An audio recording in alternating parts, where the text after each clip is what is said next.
Hey, this is Hunter with Lone Star Woodworking, and today I work with my first exotic species. I show you how not to fill a crack, and I finally impressed my wife. So for this build, we are using a wood species called Jatoba. And in case you've never heard of Jatoba, sometimes it's referred to as Brazilian cherry. It is native to Central America and the northern portion of South America. It is extremely hard with a Jonka rating of about 2,700, which is crazy hard, and it makes it very, very hard on your tools because of that rating. And I managed to pick up this slab from my little local mill that I'm about 7 minutes away from in my little town of Alvin. And I've been shopping with this guy for about 2 years for all of my live edge projects. And for 2 years, I have seen this Jatoba slab just sitting in a corner waiting to be sold. And for 2 years, I thought, man, that would be a absolutely amazing project to work with. But at the time, it was $650. And even now, that's still a little too rich for me. So I just let it sit there. And over the last 2 years, I've developed a pretty solid relationship with the owner of the mill. His name is Corey. And a few months ago, I finally just asked him, like, hey, Corey, would you mind making me a deal so that way I could take this off your hands? And he said, oh my God, yes, absolutely. $250, just take it. And that was it. I paid him $250, took the slab home, and that's where it sat in my garage for about 2 or 3 months while I figured out what to do with it. And I started looking around my house at some of the stuff that I had built my wife and seeing what I could probably improve upon. And the one thing that I have been trying to convince my wife to allow me to remake her is a coffee table. And the thing with my wife is she really likes statement pieces. And there's nothing wrong with that. But with the wood that I was using, it was some curly maple, but it was rotted and really didn't look all that good. So she wanted the epoxy to be the statement piece. So the epoxy was this candy apple green with pearlescent white in there, and it actually looked pretty cool. But over time, some of the epoxy had yellowed because I poured it too deep, and that caused a bad reaction. The finish that I used was less than optimal, so it's just steadily gotten worse over the last year and a half. So I finally asked her, like, hey, let me make you something else. Let's go out into the garage, see what I got, and see what we can find. And she said, okay, that's fine. So we went out to the garage, and I showed her the Jatoba, and it has these streaks of purple in it. And purple is one of her favorite colors. And plus, Jatoba has like this kind of iridescent look to it, even whenever it's not finished. So she said, I want that. And I said, perfect. Do you have a preference on the color of epoxy? And she said, no, the wood itself is the statement piece that I'm looking for. You do whatever color you think would be best, and you finish this and work with it the way you know is going to make it last. And I said, that's great, even better. So I'm going with black, and the only reason I'm going with black is because it's the only color of epoxy that I have never been disappointed with.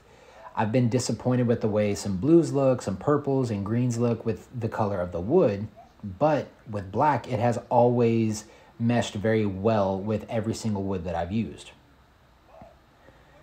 Now, earlier in the video, you saw that I was using tape to fix my forms up, and I'm proud to say that after 7 videos, I finally have a 100% successful demolding with no loss of melanin.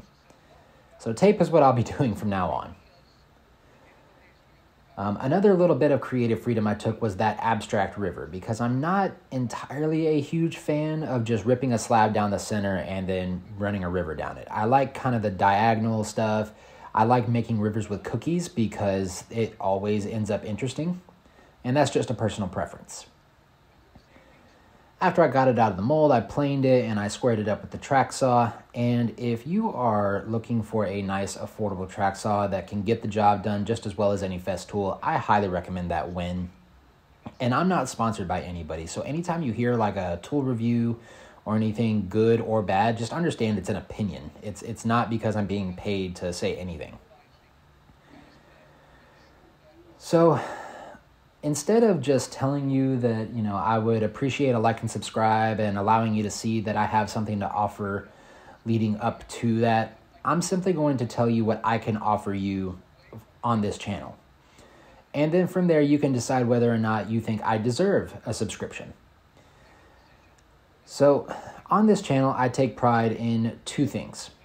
One is that I show you that there are so many different wood species out there that are extremely affordable and extremely beautiful.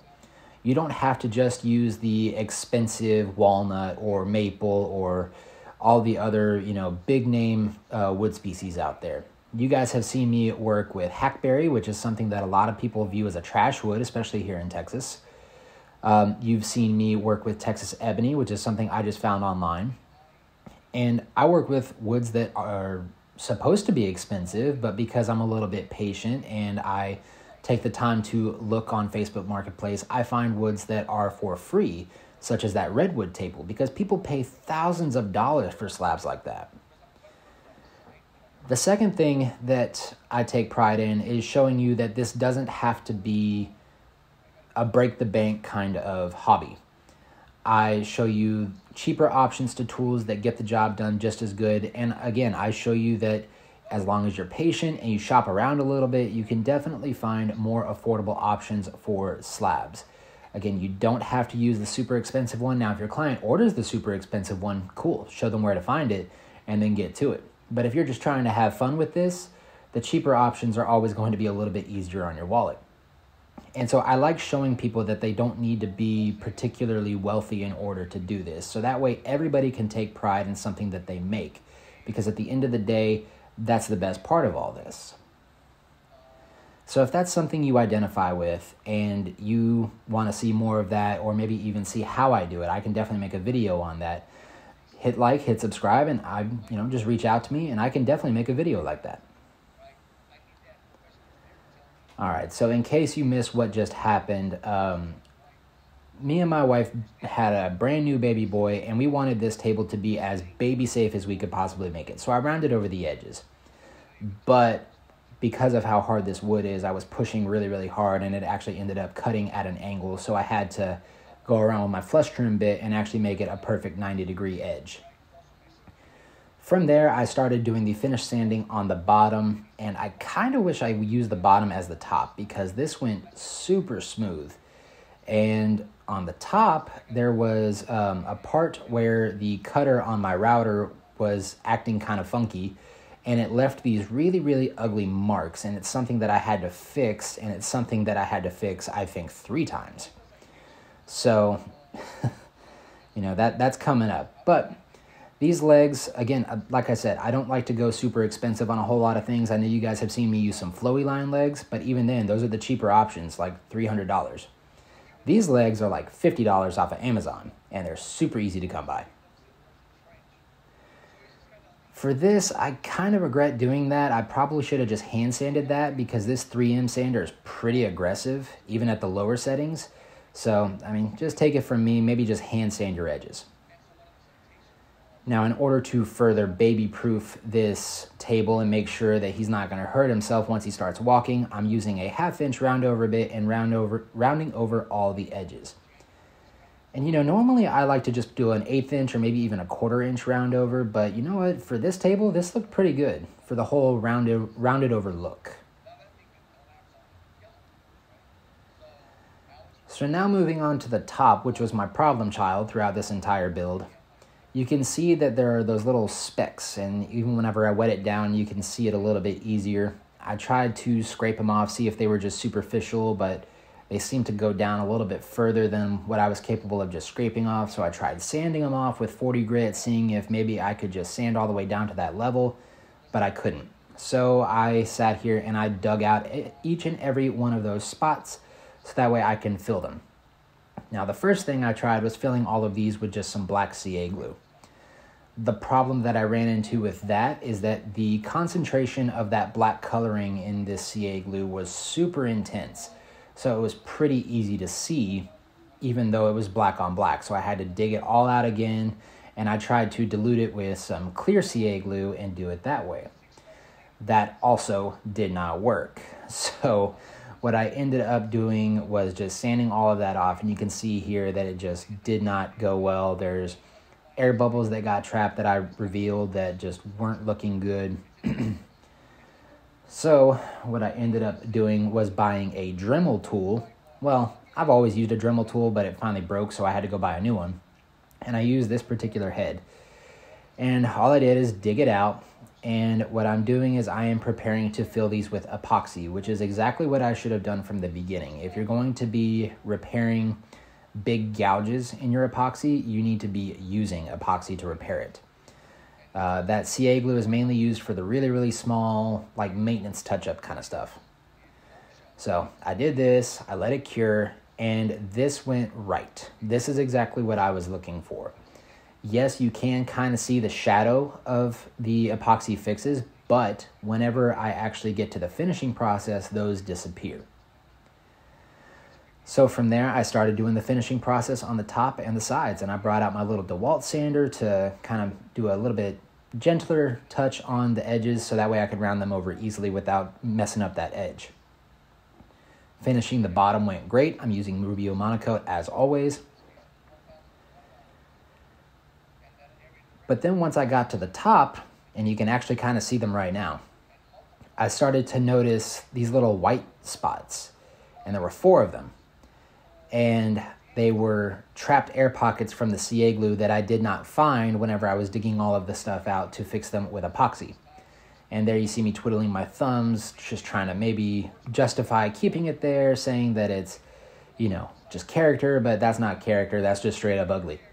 So I basically repeated the same process that I showed you a minute ago, but with a lot more cussing, and just fixed them all and went through the entire sanding process again.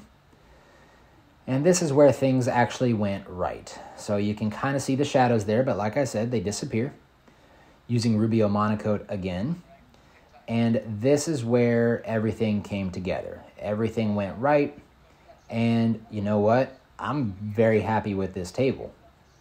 And once I brought it in, because I was actually doing this finishing at like 5 o'clock in the morning, and I wanted to bring it inside before my wife woke up. So I finished it all, brought it inside, and she lit up. And that was a great thing to see, because sometimes when I make my wife stuff, it just never goes my way. Actually, every time. This is the first time I've made my wife something that was 100% successful. And in her words, she is thoroughly impressed with this table. So nothing but good things from her, nothing but good things from me, and we are very happy with our brand new coffee table. All right, guys, so that's going to do it for the video. If you liked and enjoyed what you've seen here, and if you would like to see more, and if you'd like to reach out to me, you can reach out to me on Instagram, Facebook, TikTok, wherever you happen to find me. You can even reach out to me on YouTube through the comments. I will read and answer every single one of them. And if you have suggestions for a video, go ahead and let me know. If you think that I'm talking too fast, too slow, things of that nature, I'm always open to the criticisms, because at the end of the day, this is all for you.